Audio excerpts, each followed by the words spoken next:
ठीक आहे. सो एक न्यू टूल सुरू करतोय आपण डेव्हऑप्स मध्ये, तो म्हणजे कोणता, डॉकर. आता डॉकरवर जर आपल्याला डॉकर आहे काय, कशासाठी यूज केलं जातं ते सगळं बघायचं आहे, तर सर्वात आधी आपलं व्हर्च्युअलायझेशन म्हणजे काय हा कन्सेप्ट क्लिअर असला पाहिजे.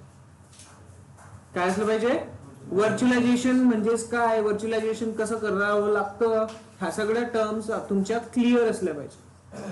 ठीक आहे. तर मला एक सांगा, तुम्ही लिनक्सची प्रॅक्टिस केली आहे तुमच्या लॅपटॉपमध्ये? सर नाही केली असेल तर पण केली आहे. ठीक आहे. काय करायची तुम्ही लिनक्सची प्रॅक्टिस करण्यासाठी, काय केलं होतं तुम्ही ते सांगा मला जरा. व्हर्च्युअल बॉक्स इन्स्टॉलेशन केलं. मग ऍक्च्युली तुम्ही केलं काय,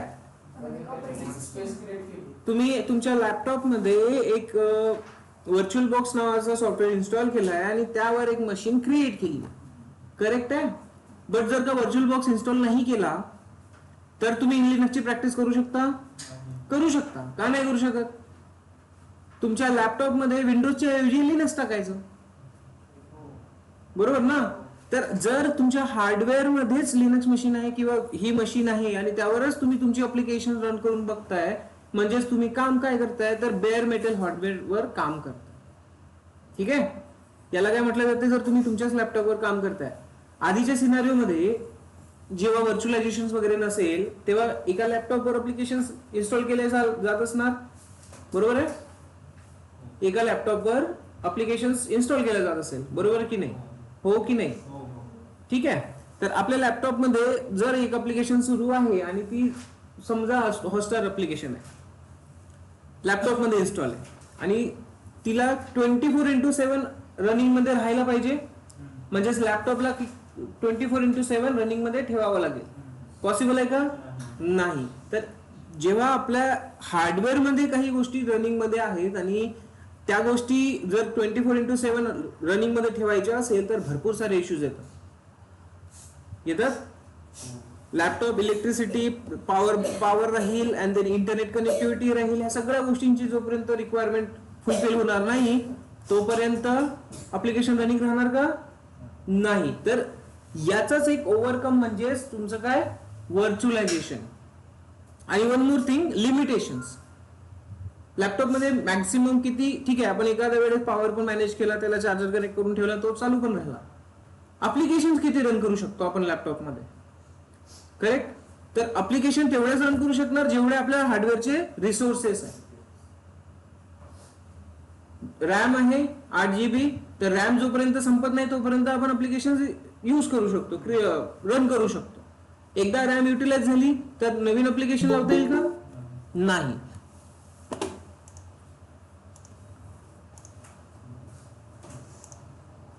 ठीक आहे. देन तर हार्डवेअर जोपर्यंत अवेलेबल आहे, जोपर्यंत आपला सिस्टम प्रॉपर हार्डवेअर मॅनेज करतोय तोपर्यंत ठीक आहे, त्याच्यापेक्षा जास्त काही काम करणार नाही. ठीक आहे.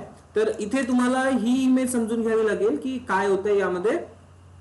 जो सिनारिओ मी सांगतोय तो असतो bare metal scenario. Bare metal. ठीक आहे.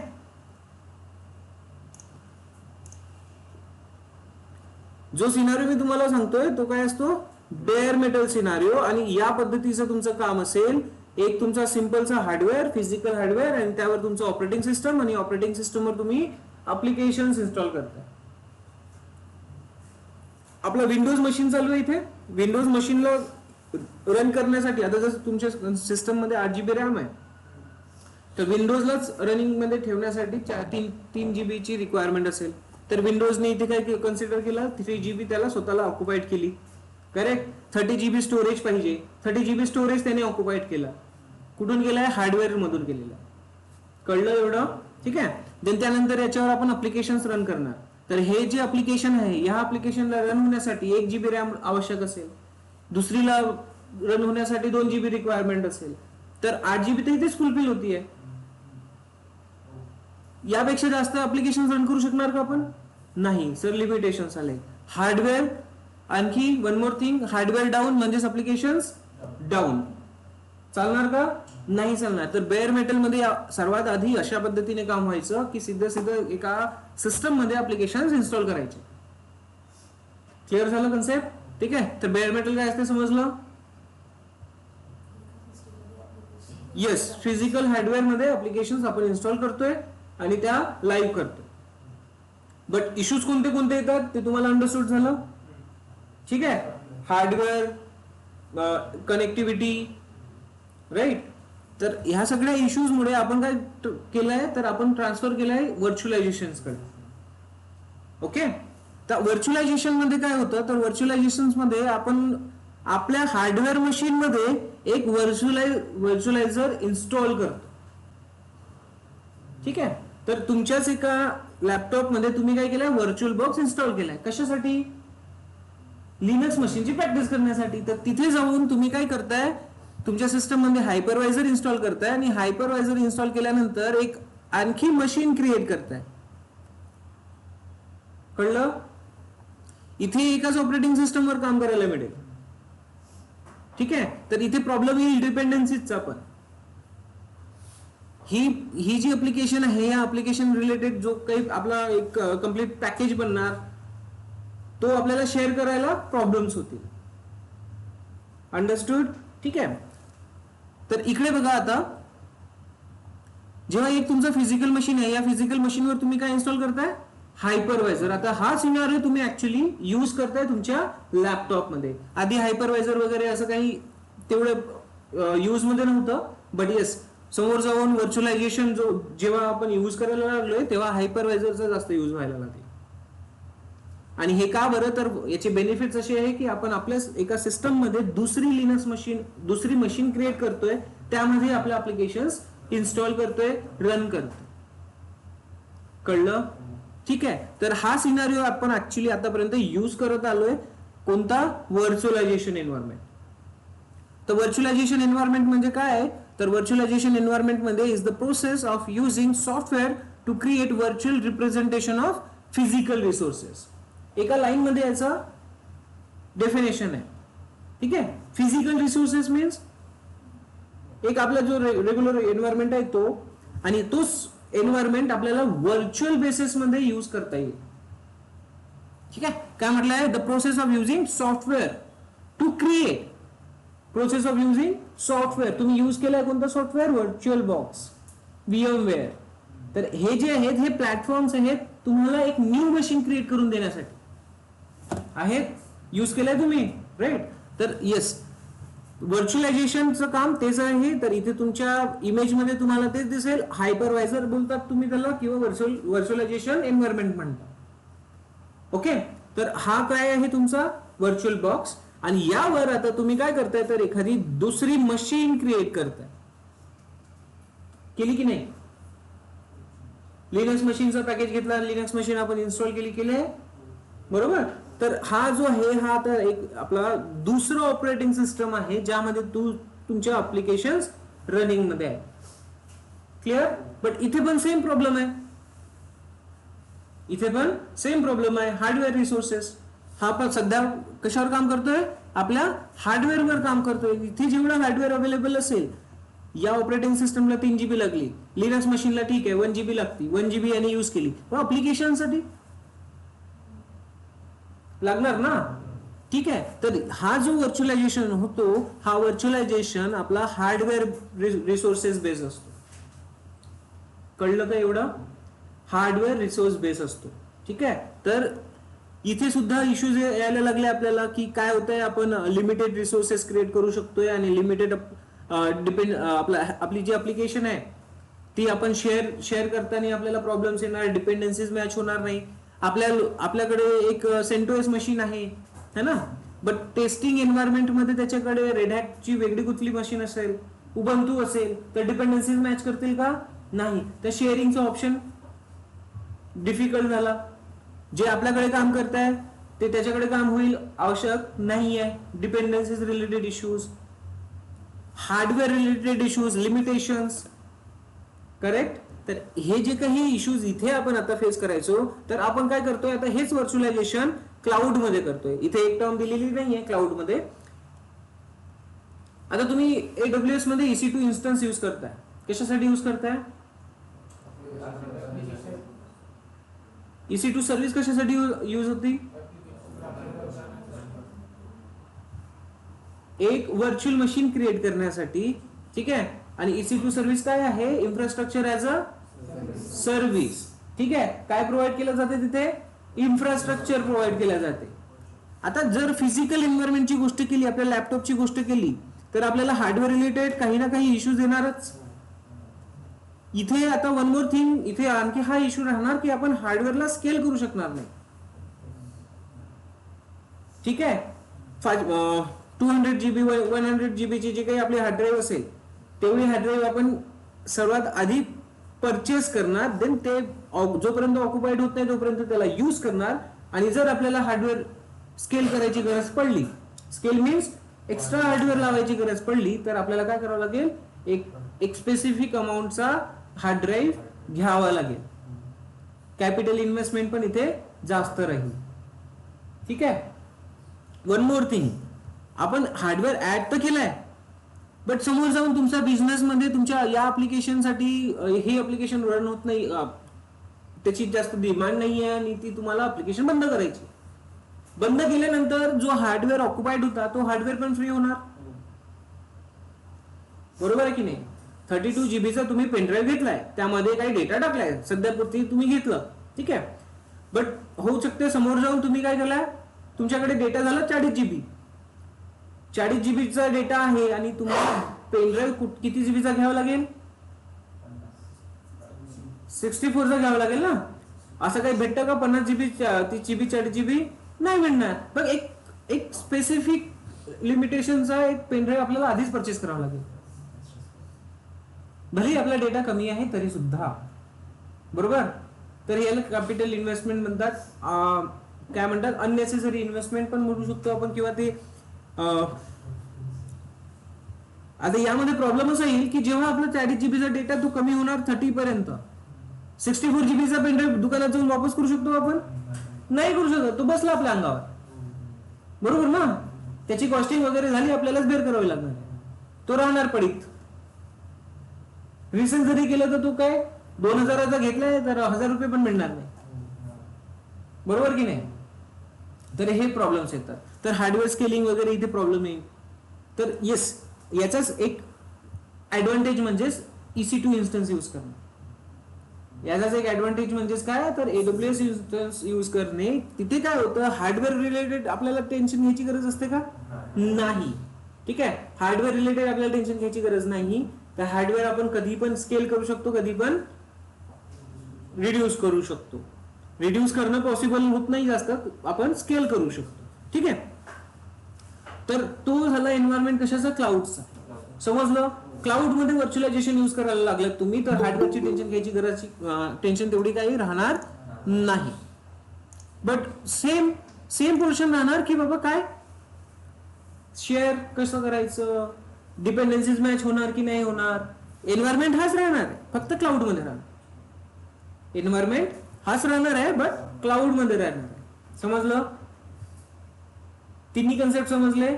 बेअर मेटल, आपल्या स्वतःच्या लॅपटॉप मध्ये व्हर्च्युअलायझेशन, आणि आपण व्हर्च्युअलायझेशन साठी आता यूज करतोय क्लाउड. समजले का 3 प्रोसेस. ठीक आहे. देन त्यानंतर आता व्हर्च्युअलायझेशन आपण EC2 जरी इन्स्टन्स क्रिएट केला, पण तिथे पण कॉस्टिंग मॅटर करते.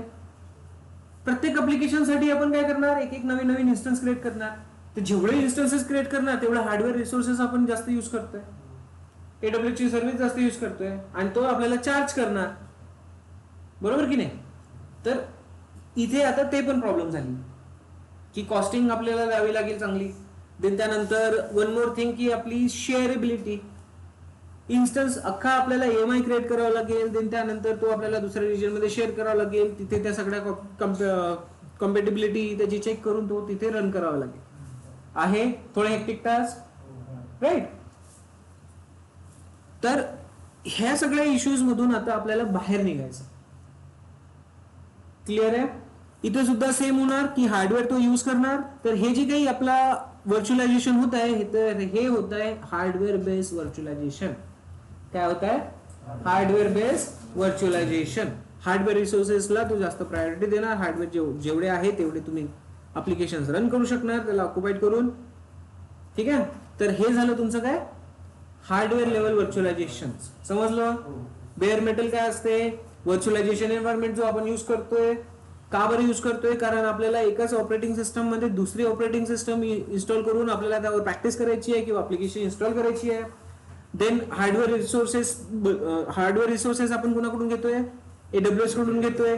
तिथे पण सेम तेच काम करतोय आपण, व्हर्च्युअलायझेशन वाला काम करतोय. ठीक आहे, तिन्ही प्रोसेस समजले आणि यामध्ये येणारे इश्यूज समजले पक्का? ठीक आहे, तर ह्या सगळ्या इश्यूज वर ओव्हरकम करण्यासाठी एक न्यू टर्म आली आहे, कोणती? कंटेनरायझेशन. कंटेनरायझेशन कळलं? आता कंटेनरायझेशन मध्ये काय होतं? जसं इथे हायपरवायझर आहे, जे तुम्हाला इथे हायपरवायझर दिसत आहे, या हायपरवायझरचा यूज करून आपण काय करतो? एक कम्प्लीट व्हर्च्युअल मशीन क्रिएट करतो, लिनक्सची असो किंवा विंडोजची असो. ठीक आहे, तर हे हायपरवायझर किती टाईपचे असतात ते तुम्हाला आले पाहिजे. ठीक आहे, तर तुमच्या क्वेश्चन मध्ये असायला पाहिजे काय? Types of hypervisors. जो पण हार्डवेअर नेटवर्किंगचे इंटरव्ह्यू देतोय ना, त्याला हे यायला पाहिजे. व्हर्च्युअलायझेशन काय असते ते माहिती पाहिजे. क्लिअर झालं कन्सेप्ट? होणार का तुम्हाला? अभ्यास करायला लागेल या गोष्टींचा. हा, देन यांचा ओव्हरकम म्हणजेच या जे काही आपण इश्यूज इथे फेस करायचो, ते इश्यूज रिझॉल्व्ह करण्यासाठी आपण काय करणार? कंटेनरायझेशनचा यूज करणार. आता याचे बेनिफिट्स काय आहे? तर हा असतो ओएस लेवल व्हर्च्युअलायझेशन. काय असतो? OS level virtualisation. हार्डवेअरला तो ऑक्युपाईड करून ठेवणार नाही. हार्डवेअर जोपर्यंत त्याला वापरायचं आहे तोपर्यंत वापरणार, नंतर लगेच रिलीज करून देणार. कळलं? 90% डिपेंडन्सीज तो कुठून यूज करणार? बेस ऑपरेटिंग सिस्टम मधून. ठीक आहे, तर हार्डवेअर पण तो रिलीज करत चाललाय, ऑपरेटिंग सिस्टम मधल्या डिपेंडन्सीज यूज करत चाललाय, तर याला काही एक्स्ट्रा डिपेंडन्सीची गरज पडणार का? नाही. एक्स्ट्रा रिसोर्सेसची गरज पडणार का? नाही. वन मोर थिंग, आपली व्हर्च्युअल मशीन, ही जी व्हर्च्युअल मशीन आहे, ही जेव्हा तुम्ही तुमच्या सिस्टम मध्ये इन्स्टॉल करायला घेतलाय लिनक्स वगैरे, राईट, तर एक लिनक्सची मशीन तुम्ही डाउनलोड केली असणार आहे. किती जीबीची असती?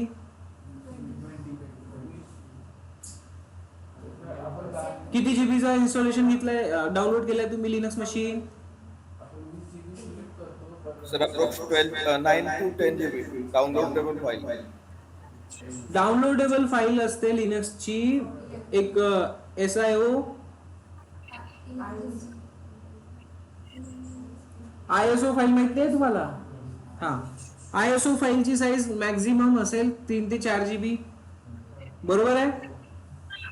3 ते 4 GB ची फाईल तुम्हाला डाउनलोड करावी लागेल, देन इन्स्टॉलेशन करावं लागेल. त्यामधल्या पूर्ण डिपेंडन्सीज त्यामध्ये येणार लिनक्स वाला. बट इकडे ह्या ऍप्लिकेशनला लागणाऱ्या डिपेंडन्सीज असणार फक्त, बाकी कुठल्याही डिपेंडन्सीज असणार नाही. इथे आपल्याला गेस्ट ऑपरेटिंग सिस्टम इन्स्टॉल करायची गरज नाहीये, लिनक्स इन्स्टॉलेशन करायची गरज नाहीये. डायरेक्टली आपण आपला काय करणार? क्रिएट ऍप्लिकेशनला डिप्लॉय करणार. आणि ऍप्लिकेशनला डिप्लॉय करणार तर कुठे करणार? एक कंटेनर मध्ये. आता हा कंटेनर काय आहे? तर हा कंटेनर तुमचा एक व्हर्च्युअल मशीनच आहे. काय आहे? तुमचा एक व्हर्च्युअल मशीनच आहे. आणि ह्या व्हर्च्युअल मशीन मध्ये तुम्ही काय करणार? क्रिएट तुमची ऍप्लिकेशन इन्स्टॉल करणार. ठीक आहे, तर आता इथे बेनिफिट्स कोणते कोणते आहेत? तर बेनिफिट्स मध्ये काय येणार? तर सिम्पली लो डिपेंडन्सीज. ठीक आहे, डिपेंडन्सीज जिथे इथे पूर्ण लिनक्स 4 GB ची असतात, इथे तुम्हाला तेवढे डिपेंडन्सीज भेटणार नाही. ऍप्लिकेशनला इन्स्टॉल करण्यासाठी, त्याला रन करण्यासाठी जेवढ्या गरजेचे आहे तेवढ्याच राहणार. LS आणि LL काय फरक आहे? दोन्ही लिस्ट करायसाठी यूज होतात, पण दोघांचीही गरज असते का? नाही. कुठल्याही एकाने काम करू शकतो आपण.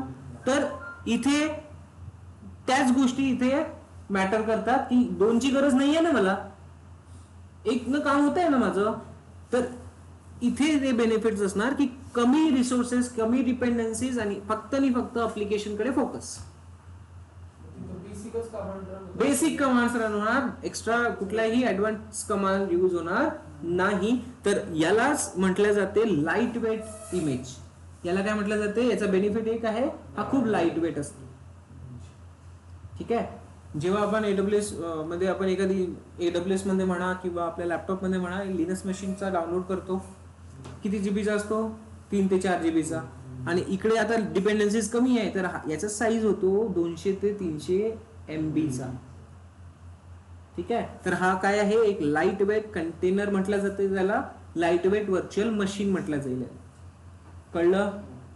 तर 3 कन्सेप्ट समजले तुम्हाला. आता आपण काय बघतोय? कंटेनरायझेशन. तर इथे काय होईल? सेम एन्व्हायरमेंट राहणार तुमचा. ठीक आहे, सेम एन्व्हायरमेंट राहणार, बट इथे तुम्ही इन्स्टॉल काय करणार? Container engine. काय इन्स्टॉल करणार? Container engine. आता तो कुठला पण सॉफ्टवेअर वाला असू शकतो. देन हा ऍज अ प्लॅटफॉर्म काम करेल, तुम्हाला एक एन्व्हायरमेंट प्रोव्हाइड करणार की तुम्ही तुमच्या अप्लिकेशन डायरेक्टली इन्स्टॉल करू शकता इनसाइड दी कंटेनर्स. अंडरस्टूड? ठीक आहे, जो की लाईट वेट असणार. आणखी एक बेनिफिट, आयसोलेटेड असणार, एकमेकांसोबत कम्युनिकेट करू शकणार नाही. ठीक आहे, यांची नेटवर्किंग सेपरेट असेल. Then one more, minimum dependencies. One more, हे जे व्हर्च्युअल मशीन आहे ही शेअर करण्यासाठी आपल्याला लागणारी मेहनत है ना, आणि शेअर केल्यानंतर ती प्रॉपरली तिकडे काम करेल का, ते पण इश्यूज आहे. But this machine is easily shareable. ठीक आहे, कम्पॅटेबल आहे. डिपेंडन्सीची काही तेवढी खास रिक्वायरमेंट नाही आहे, तर तो इझिली तिथे कम्पॅटेबल होऊ शकतो कुठल्याही ऑपरेटिंग सिस्टम मध्ये. कळलं? सो इथे एवढे सारे बेनिफिट्स आहे. व्हर्च्युअलायझेशनची डेफिनेशन तुम्हाला इथे समजली.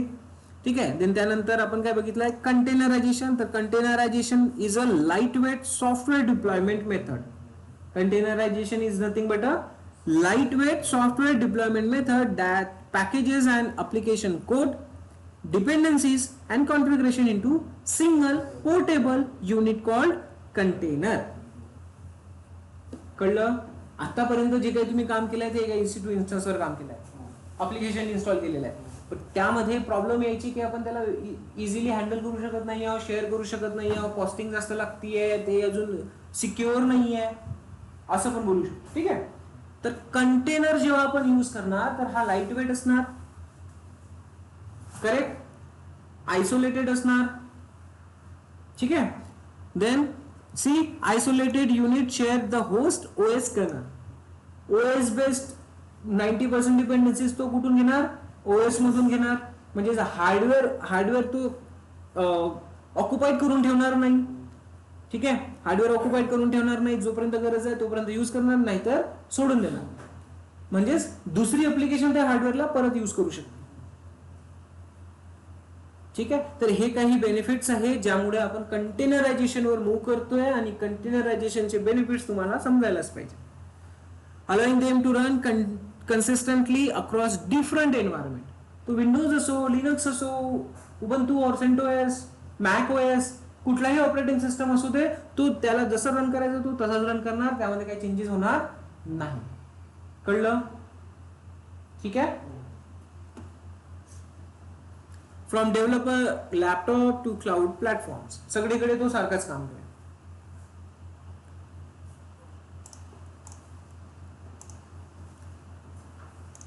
तर एवढे पोर्शन समजले. तर इथे इमेज मध्ये तुम्हाला तेच दिसेल की आपण सर्वात आधी यूज करायचो कुठं? Bare method. यामध्ये आपल्याला भरपूर सारे इश्यूज यायचे ऍप्लिकेशन रिलेटेड, राईट. देन त्यानंतर आपण कुठे आलोय? व्हर्च्युअलायझेशन मध्ये.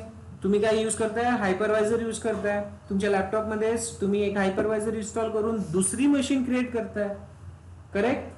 आणि येस, त्याचा पण ओव्हरक्यू, त्याचे जे डिसएडव्हान्टेजेस होते ते डिसएडव्हान्टेजेस आपण ओव्हरकम करतोय कुठे? कंटेनरायझेशन मध्ये. कारण भरपूर सारे बेनिफिट्स आहेत. मल्टिपल ऍप्लिकेशन्स आपण इन्स्टॉल करू शकतो within a instance, within a single machine. कळलं? ठीक. तर हा एक सिंपलचा सिनारिओ आहे, सिंपलचा वर्कफ्लो आहे तुमचा, की आपण आतापर्यंत काम कसं करायचो आणि आता ऍक्च्युअली ऍडव्हान्स मध्ये काम कसं करणार. EC2 इन्स्टन्स क्रिएट केला होता तुम्ही.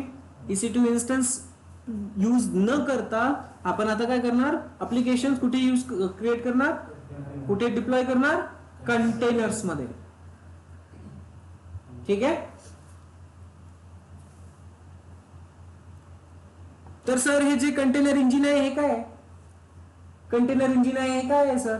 तर कंटेनर इंजिन हा एक असा लिटल सॉफ्टवेअर आहे किंवा एक प्लॅटफॉर्म आहे जो तुम्हाला अप्लिकेशन्स आणि कंटेनर्स क्रिएट करायला हेल्प करतो. कंटेनर क्रिएट करायला हेल्प करतो, त्यामध्ये तुम्ही तुमची अप्लिकेशन डिप्लॉय करू शकता. कंटेनर काय म्हटलं मी? एक छोटी व्हर्च्युअल मशीन. जे AWS मध्ये तुम्ही क्रिएट करताय ती सुद्धा व्हर्च्युअल मशीन, बट त्यामध्ये भरपूर सारे डिपेंडन्सीज, रिसोर्सेस लागत आहेत. ऑलमोस्ट 4 GB आपण कन्सिडर करतोय, बट इकडे कंटेनर मध्ये तेवढी गरज आहे का? नाही. अप्लिकेशन चालू करण्यासाठी पाहिजे फक्त डिपेंडन्सीज तेवढ्या आहेत ना, ठीक आहे. म्हणजे छोटा व्हर्च्युअल मशीन त्यामध्ये अप्लिकेशन. कळलं? काही कन्फ्युजन? ठीक आहे. तर हा पूर्ण सिनारिओ तुम्हाला समजला पक्का? याचे ऍडव्हान्टेजेस डिसएडव्हान्टेजेस काढून ठेवायचे. मी काही सांगितले आहे, काय एक्स्ट्रा असणार ते तुम्हाला काढायचे. ठीक आहे. ओके. कंटेनर तुम्ही म्हणला की लाईट वेट ड्युरेबल होते, पण त्याच्यात जे आपले ऍप आहे त्याच्यावर हेवी ट्रॅफिक आलं तर मग process auto scaling, load balancer इथे पण आपल्याला अप्लाय करता येतं. इझिली स्केलेबल आहे, इझिली. ओके. हा, तो पण एक बेनिफिट आहे की easily scalable at any limit. Online समजलं इथपर्यंत कन्सेप्ट?